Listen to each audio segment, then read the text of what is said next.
Olá pessoal, começando então hoje mais uma aula de Sociologia, turminha do primeiro ano do ensino médio, tá? Vou aqui rapidamente falar sobre a democracia, porque o restante do material já está lá no sistema etapa, vocês podem dar uma acessada lá caso ainda não tenham visto, ok? Esse conteúdo de Sociologia a respeito da democracia está lá na página 168, vocês podem pegar então a apostila de vocês e darem uma conferida lá, ok? Mas vamos lá. O que é democracia? A democracia nada mais é do que o poder político fundamentado na decisão e na indicação do povo, certo? Então, todas as vezes em que vocês ouvirem falar sobre democracia, nós temos então a participação popular como principal elemento aí do poder político, ok? E aí eu tenho 3 tipos de democracia. Eu tenho a direta, a indireta e a representativa. O que é a democracia direta? A democracia direta é onde eu elejo um representante, mas eu não tenho um intermediário entre o povo e ele. Ele tem que governar e decidir a respeito de tudo. Se ele pegar uma massa populacional então muito grande, ele não vai dar conta de todos os assuntos, né? Por isso então criou-se a democracia indireta e a representativa. A democracia semi-indireta é onde eu tenho representantes da população, por exemplo, como uma Câmara de Deputados. Essa Câmara de Deputados, ou esses deputados, eles irão legislar, ou seja, eles vão criar leis, só que a palavra final a respeito dessas leis, se elas entrarão em vigor, se elas serão válidas ou não, será do povo, né? Como, professora? Como é que o povo, então, vai aprovar essas leis? Através de referendos, plebiscitos e assim por diante, ok? E aí eu tenho também a democracia indireta, a representativa indireta. E eu tenho 2 tipos dessa democracia, da indireta. Eu tenho, então, através de fiduciários. Esses fiduciários, eles irão representar a maioria da vontade popular, né? E os delegados, que vão representar grupos específicos, ok? E aí, eu tenho, com a formação da democracia, eu tenho também a formação de partidos políticos. O que são esses partidos políticos, professores? Esses partidos políticos, eles serão organizados a partir de ideias semelhantes. Então, olha só, no Brasil eu tenho lá partidos de esquerda, partidos de direita, centro e assim por diante, né? Eles são mais ou menos organizados a partir das mesmas ideias ou das mesmas ideologias, certo? E aí, então, eu tenho essa organização do poder democrático, onde as pessoas vão escolher aquilo que melhor representa suas ideias, certo? Ok? Estão entendendo a matéria? Deixe-me saber. Beleza. Então, olha só, Só que voltando um pouquinho lá na história, lá no Império Romano, o imperador Caracalla concedeu o título de cidadão romano a todos os habitantes livres no Império. Veja bem, gente, a participação popular, ela é ampla muito recentemente, porque antigamente poucas pessoas recebiam o título de cidadãos e poderiam participar da vida política. Por quê? Porque existia muita seleção, digamos assim, ou discriminação. Por exemplo, mulheres, escravos, ex-escravos, estrangeiros não poderiam participar da vida política de certo estado, ok? Inclusive a conquista a conquista política das mulheres, principalmente no Brasil, ela é recente, né?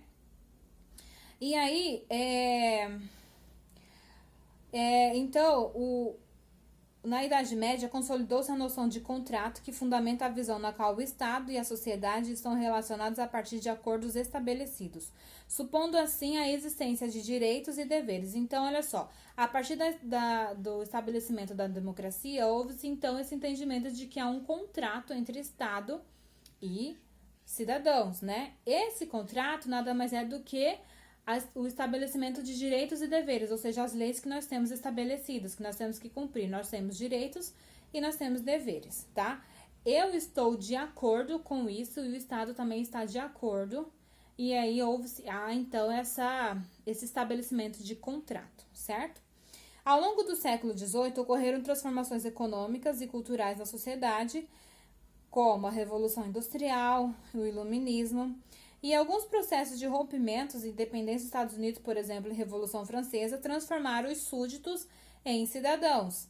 A vitória dos revolucionários fez com que aparecessem as contradições e confrontos internos entre os grupos políticos em ascensão.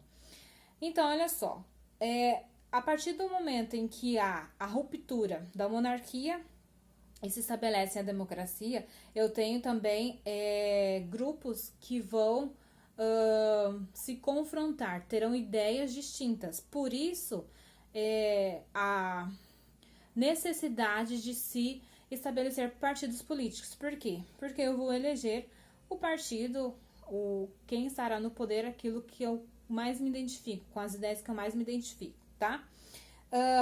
A organização dos partidos políticos visa reunir um grupo de pessoas que compartilham ideias e propostas políticas e sociais e que precisam, para implementar seus projetos na estrutura governamental, convencer os eleitores de que suas propostas são as melhores oferecidas. Os primeiros partidos políticos apresentavam-se como um comitê de notáveis, mas o surgimento de partidos políticos socialistas fez com que os partidos buscassem alguma identificação com a população. Com o desenvolvimento das democracias, variados partidos apareceram defendendo distintas pessoas.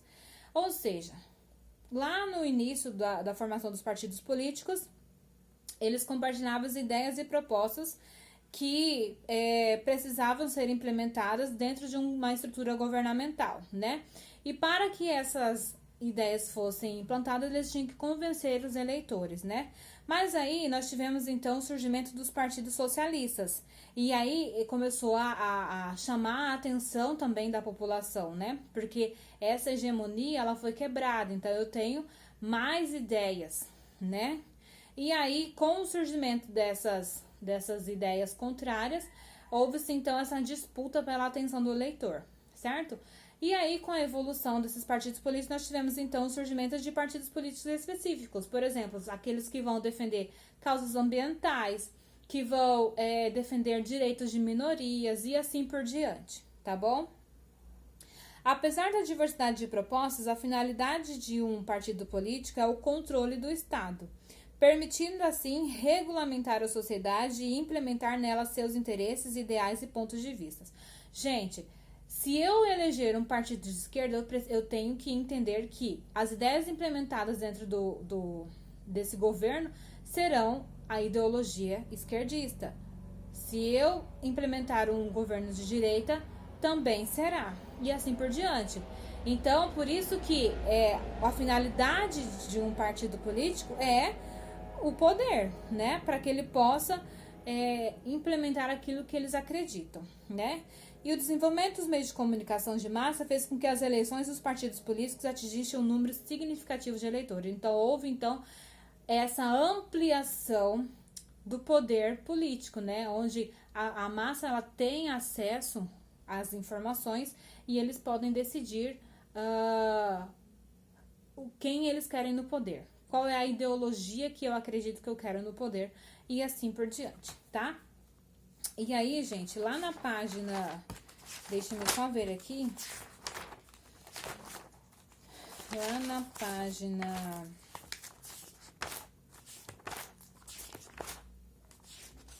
173, nós temos a instituição dos três poderes. Nós temos o poder executivo, legislativo e judiciário. Nós temos essa divisão de poder, tá bom? Para que uma democracia consiga funcionar, é fundamental que haja uma organização que defina as possibilidades e limitações de cada indivíduo ou grupo. Eu posso governar fazendo o que eu quero? Não. Como é que eu vou garantir que a democracia seja estabelecida?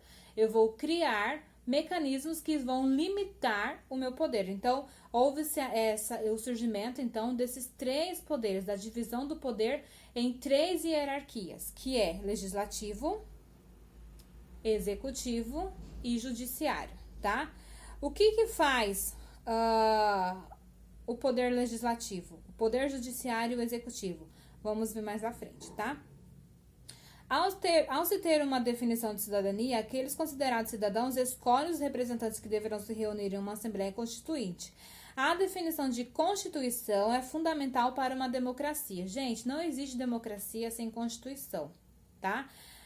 Agora, a Constituição, ela será feita de acordo com a ideologia que estiver no poder, né? Mas não existe democracia sem Constituição, tá? A Constituição, ela vai reger todas as leis, todos os direitos e deveres de um cidadão em determinado estado, certo? A definição de uma Constituição é fundamental para uma democracia, pois será com base nas normas constitucionais que o organismo político será organizado. Assim, o Estado é definido e o grupo que compõe o governo deve seguir as normas estabelecidas. A Constituição, ela vem para garantir que quem estiver no poder não faça o que quer. Ele tem que seguir aquilo que está estabelecido na Constituição, certo?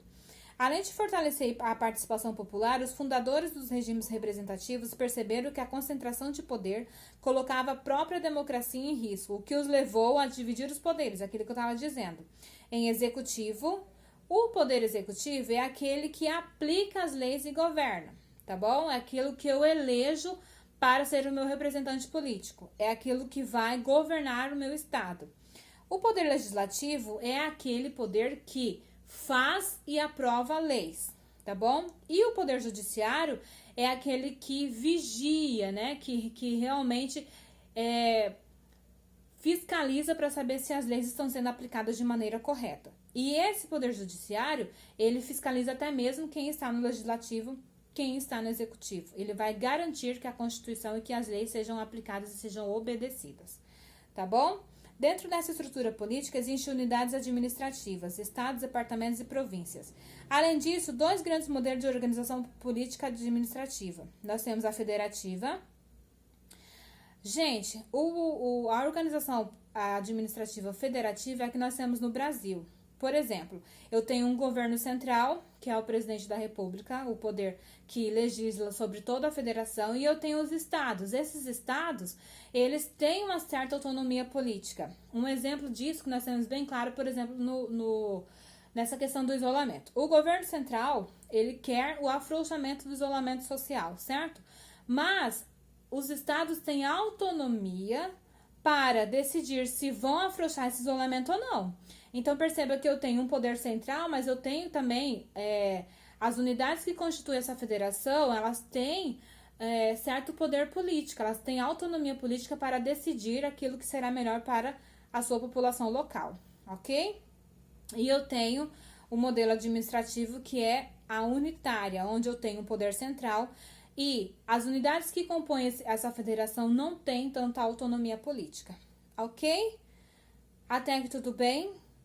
Então, qualquer dúvida, vocês podem me procurar, tá bom, pessoal? Vocês têm meu contato e até a próxima aula. Beijo, tchau, tchau.